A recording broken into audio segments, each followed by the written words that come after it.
What follows is my first documentary.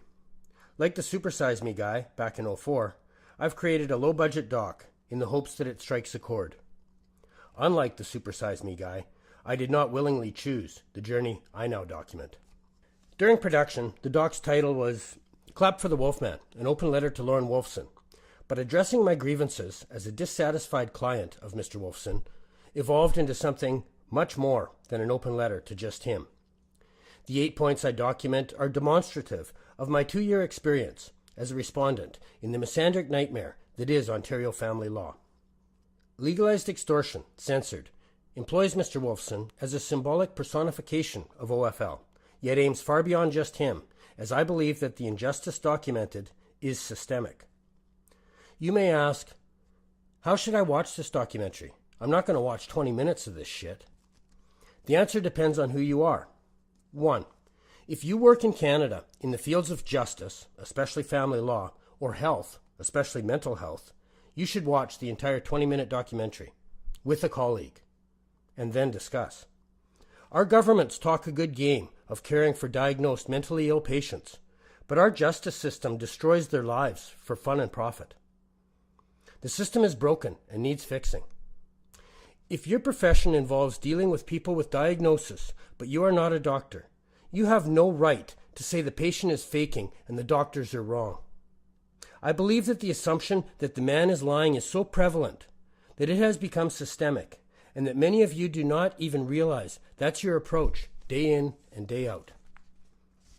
Apologies for using third person, but I use it now to illustrate the severity of what we face.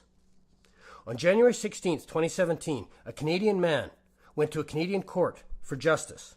As respondent, he diligently followed all legal and medical advice and therefore appeared with solid evidence, while the applicant had none.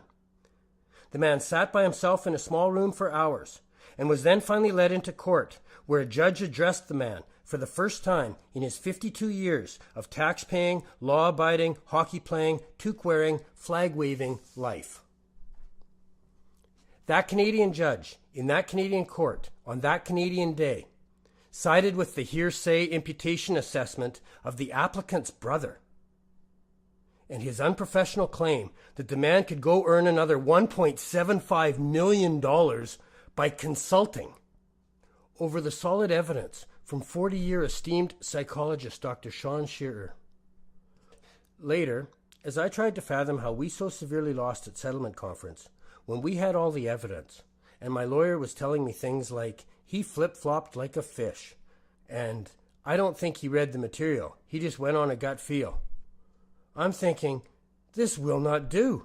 I went to court to have this extortiony injustice stopped, but instead had it rubber stamped. I then spent months and over $2,000 to have Walker Head eventually file a piece of paper that I wrote myself. It was a motion to get the transcripts of my open court proceedings, which would merely be a clerical exercise in a free and open society. I wanted to understand how and why this Canadian judge got my case so very wrong against all evidence, as his Honour's ruling that day devastated my already shattered life. His Honour denied me my right to my own open court proceedings transcripts. Same judge. Same guy. Okay, so that's the second type of doc viewer. Canadians who are against our justice system treating men like we live in a banana republic. If a man is not entitled to his own open court proceedings transcripts and is denied them by the very same judge, how could anybody possibly call that justice? It stinks to high heaven on appearance alone. Let's see the transcripts. For you YouTube viewers that don't want to bog down in 20 minutes in the details of items 1 through 8, but are concerned about a legal system that treats Canadians like serfs, I suggest that you click on the link below, Part 6, Footnotes. Finally, YouTube clickers looking for eye candy, you're going to want to click on the link below, Part 5, 7-8 Nightmare.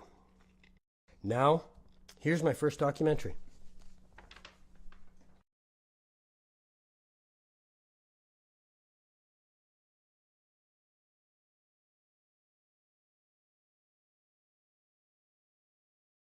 Yes, gracious.